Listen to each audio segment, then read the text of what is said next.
I have been making cassava now, a little recipes and stuff with cassava for a couple of weeks. So I think I have the hang of it, but I wanted to share a couple of things. This is a cassava root, otherwise known as yuca. It's got this brown, waxy, barky substance on it.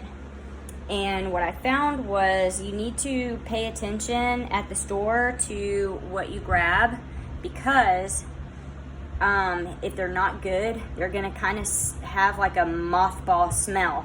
And if you happen to cook a spot that's not good, it will have a mothball taste. So you want to avoid that. And so now I'm gonna show you how to cut it and prepare it. It has to be boiled first before you do anything else to it. So the next thing that we want to do is cut this guy up.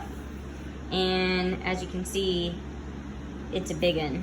So we want to do it in preferably 2 to 3 inch pieces here, so it's easy to peel. There's definitely a right way and a wrong way to peel this thing, to avoid it taking a really long time and being really tedious. So the first cuts on this thing, there's not any black lines at all, and if you smell this thing, it doesn't smell mothbally at all, so it's looking good so far.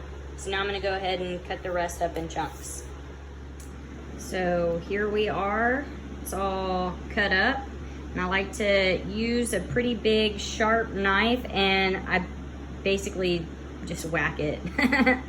And these look great. This is one of the best looking cassavas I've gotten.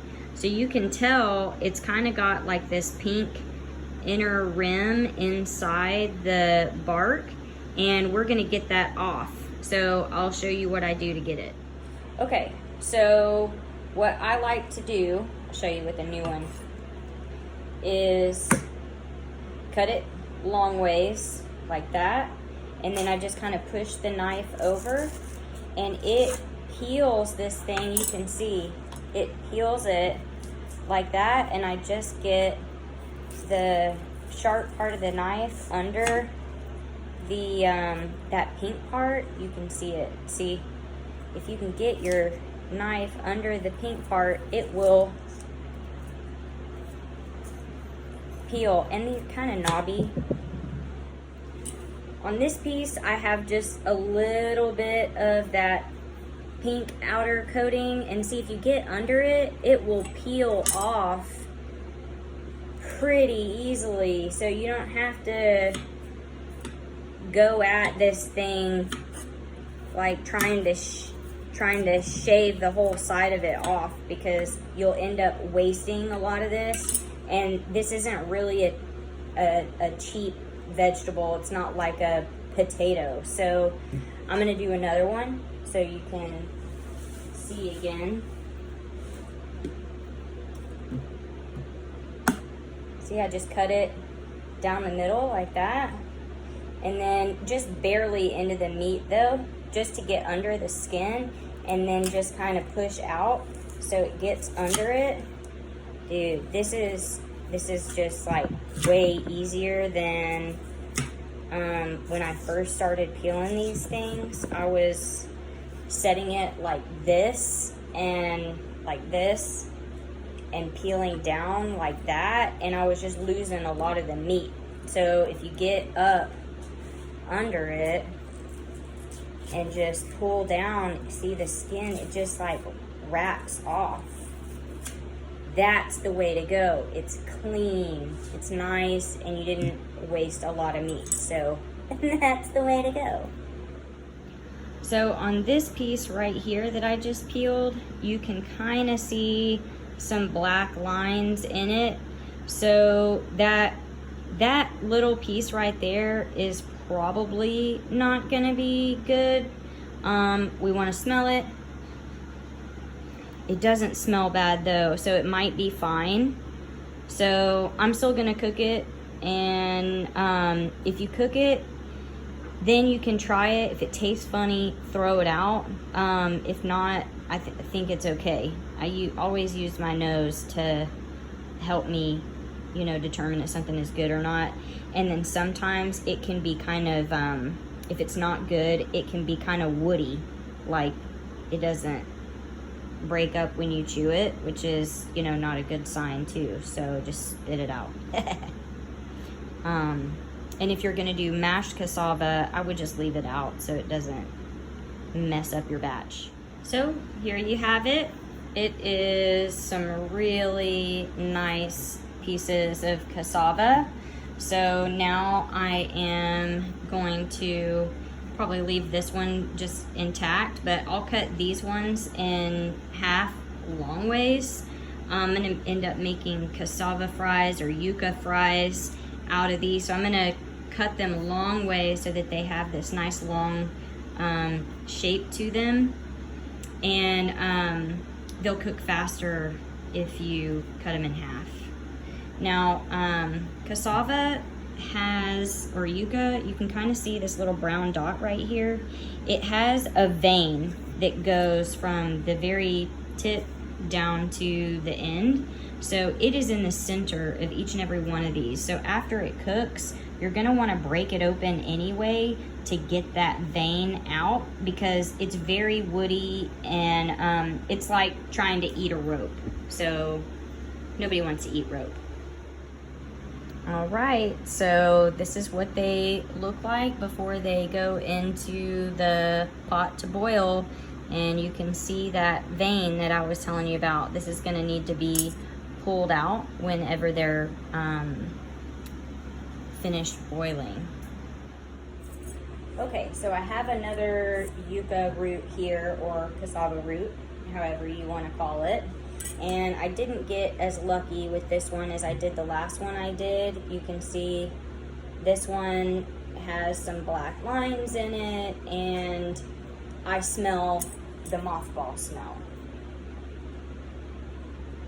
Yuck. So, see how I just kind of whack it. This one does not look good, and sometimes, shit, this whole guy, it's squishy. This whole thing is no good. I've had this one for a while, so maybe it just went bad. But if these things are squishy, that means it's not good. So I'll show you. But look, like if it's like that in the center of it, you can pretty much tell that the whole thing is not going to be good. The whole thing is brown. It's not that pretty white like the other one was. Oh, it has a real strong mothball smell. I didn't taste it. So this is just going to go in the compost, unfortunately. That's probably about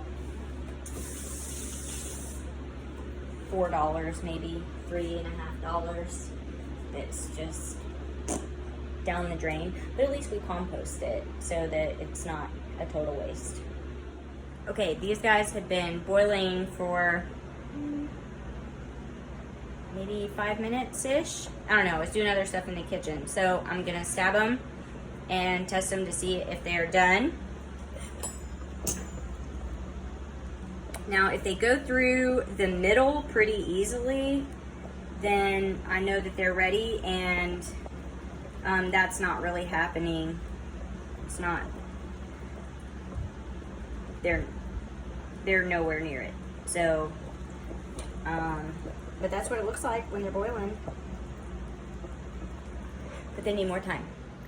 I don't know if you remember, but we had like a little bitty tiny piece that was maybe half the size of the other one. So I want to check on it and make sure that it doesn't get more done than the rest of them.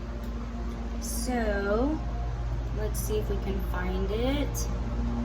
There it is. I can see that it's already splitting. See? Which tells me that it's getting close to done if it's not already. So I'm gonna stab it long ways with my fork. and it went in there really easily and it's coming apart. So I'm just gonna set it there so it can cool off. We want to make sure that we don't overcook these. Oh, see, and look, and there's the vein. Let me pull this into the light so you can see it. See the vein right there? I'm gonna pull that out here in a second when it cools off. But we are gonna be making cassava fries, and we wanna make sure that we don't overcook them because we don't want our fries to be mushy. We just need to make sure that they're cooked enough that they're okay to eat. And the way that we know that we're not overcooking them is that they will stay kind of like a solid white in the center. Sorry, it's getting foggy here. In the center, it's going to be kind of white when you pull them out, and that's really how you know.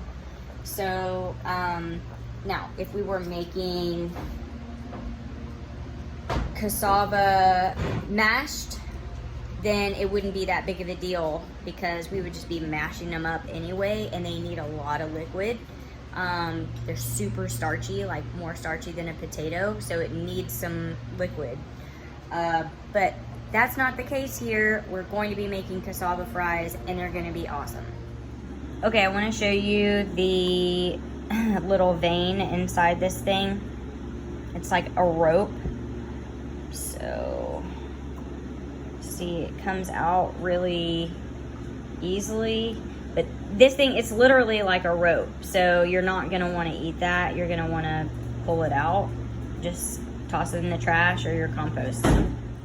For the cassava fries, I like to air fry them. So what I'm going to do is lay the fries out on this thing, and then I'm going to spray them with oil with our natural oil pumper. It's really cool. It's a definitely a kitchen hack that I have for using less oil and making things more healthy. So I will show you that too. Okay, so now these are all like being stabbed pretty easily. Oh, that one broke apart. So we're gonna go ahead and put them into the thing to cool off so that we can then like break them apart into fries. So I'm gonna turn the boil off so they don't overcook and then get them all out on the pan. Okay, I got all of my cassava off of the boiling stove, sorry, not oven.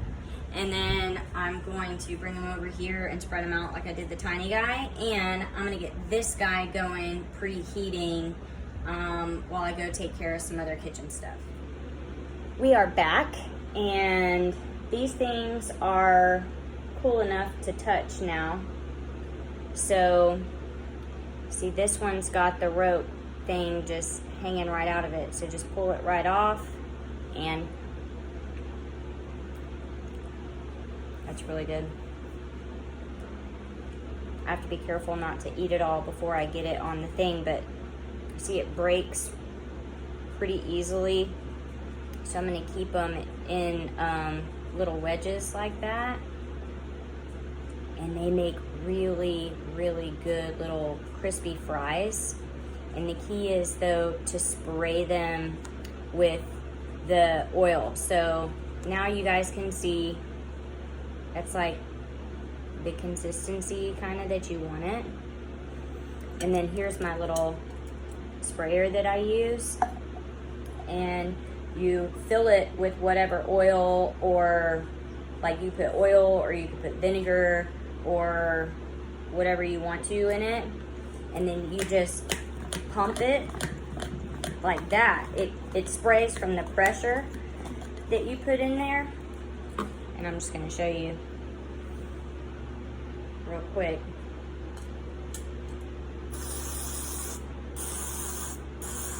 Spray it real good like that. Voila. So I'm going to put all of them on the tray and then just spray them all at once. And then they're ready to go in the air fryer. Or You can also put them in the oven and put them on broil and do them all if you don't have an air fryer or if your air fryer is too small. Okay, you can see I've got the first batch laid out here and I got them already sprayed down. Now, I forgot to mention that you don't have to use the air sprayer thing that I use. You can use a regular oil spray. However, I do suggest getting one of these sprayer things because it's all natural, it's only oil, and in those spray cans, not only does it cost you extra money and you like waste a lot too if you're trying to pour it and drizzle it on, spraying it gets it more even, but you're not getting like the additives and like chemicals and things that are in other sprays. And if it's not like a certain percentage, if it's like a really, really small amount, then the oil companies or the food companies don't have to put it in the label that that ingredient is in there. And if you look at those spray bottles, they say one serving is like a 1/4 of a second worth of spray, but who only sprays for like that long, right? Like nobody. You sit there and spray your stuff for a while.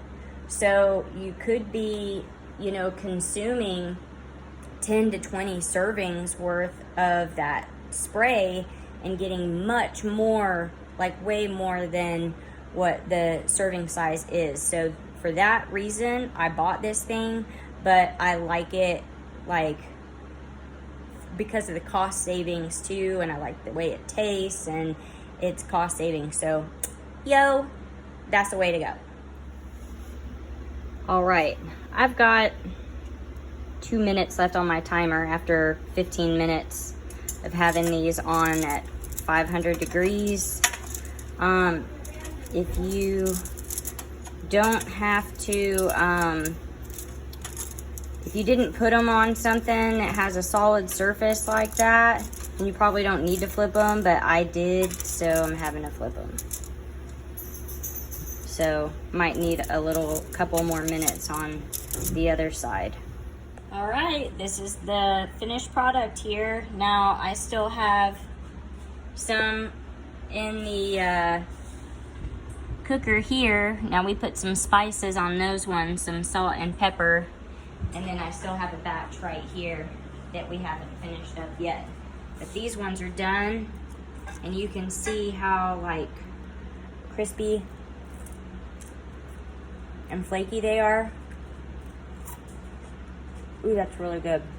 You gotta try it.